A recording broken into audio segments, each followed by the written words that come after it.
Let's have a great chat now with Pauline Hanson, leader of Pauline Hanson's One Nation, and Chris Smith, my dear friend here at Sky News and obviously on 2GB as well. Hello, everyone. So, latest opinion poll, being news polls, what everyone's going to talk about tomorrow, but till then, we've got a poll in the Financial Review.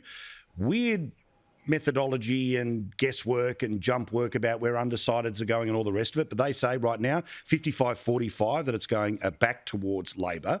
But there was a little detail in there that I want to read to everyone, which is that Anthony Albanese is basically in Shorten's position. He's got Shorten's climate policy and now he's got his trust issues as well, all of which you will not hear about in the rest of the media. But Phil Curry wrote it, of course, in the explanation behind this poll. It also showed that Albo has the lowest ranking in the history of the poll for grasp of major economic issues. Chris, there's a reason they haven't talked about it for a week. There's a reason they won't talk about it for the next 3 weeks. But too bad. The lowest rating of all time, any leader, any party, 37 years, Albo on economics. They took it off the agenda after the first day, day one of the campaign, and they had to do that.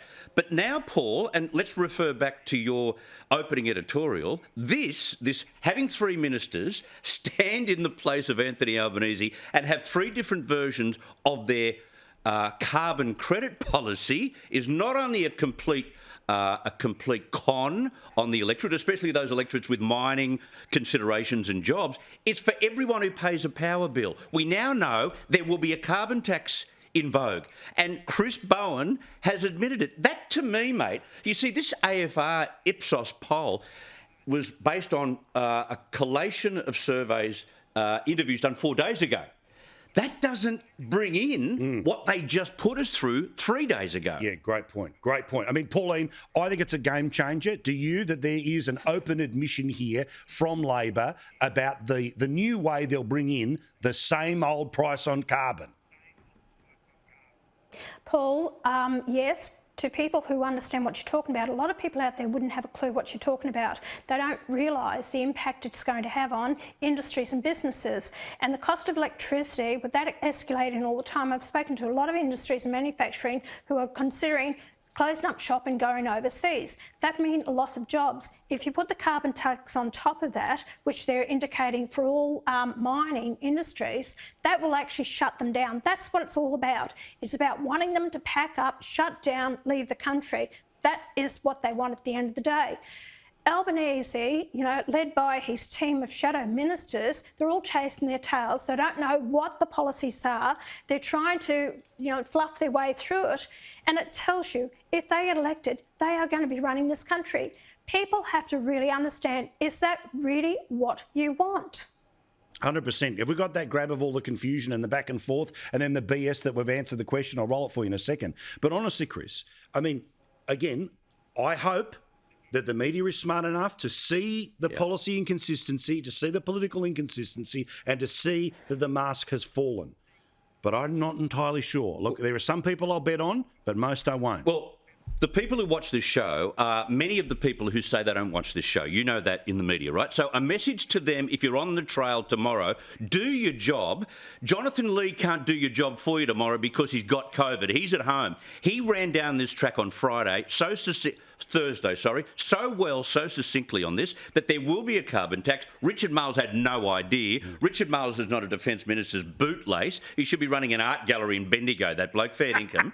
So firstly, tomorrow, when you chase up on whoever is in charge of the Labor Party tomorrow, please ask the question, can you clarify for us, will companies that exceed their CO2 emissions end up paying for carbon credits? Is that not a carbon tax? Correct. And when? Remember, they want a UN climate conference. They want to pass a law to make sure that all of these targets are put in place. 2030 is more important than 2050. It comes before, all right? They're not meat puppets. They're not human shields. They're not stand-ins. They're the people who want to run the country. Feel free to follow the model of Jonathan Lee. Have a look. Will they have to buy carbon credits? Yeah. No, you're the Deputy Leader. You don't need the Shadow Treasurer. Surely you would know. No, Mr. Can you, Mr. Miles, can Well, you please come back? No, I'm after.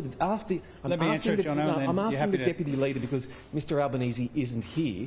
Does the Deputy Leader know if they will have to buy carbon credits? It's a simple question. He's behind you. Can we not ask him? That our policy is designed not to disadvantage our exporters against the countries and the companies with which they compete around the world. I'm now going to ask the Deputy Leader again. Well, Deputy Leader, will they have to buy carbon credits if they go beyond their baseline? And what will those carbon credits cost? Well, the question has been answered. The question has been answered.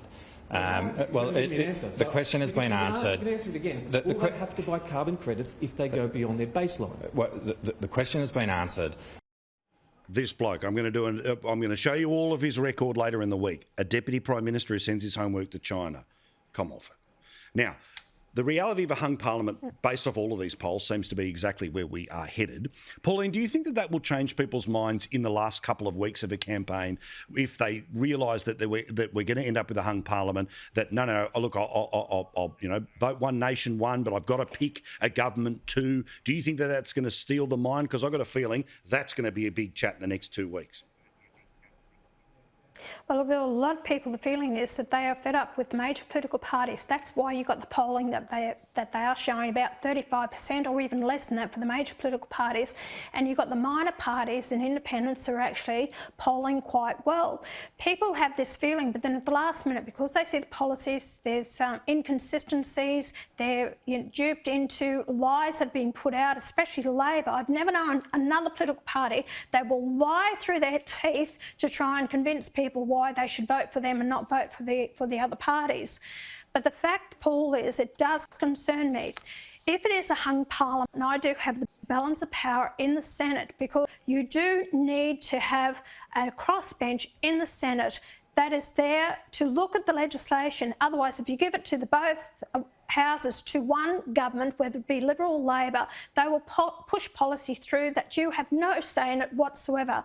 By having a crossbench, it's your insurance policy against good government, good legislation. So I'd say to people, please look at the crossbench, please look at One Nation to vote for us, because I think if you look at my track record over the last 6 years, I worked for you for good government, and I think we have given that back to the people. Bloody oath, and a reminder, One Nation's running in every seat in the country. Every seat in the country. The Greens aren't running in every seat in the country. They're not running in the teal seats.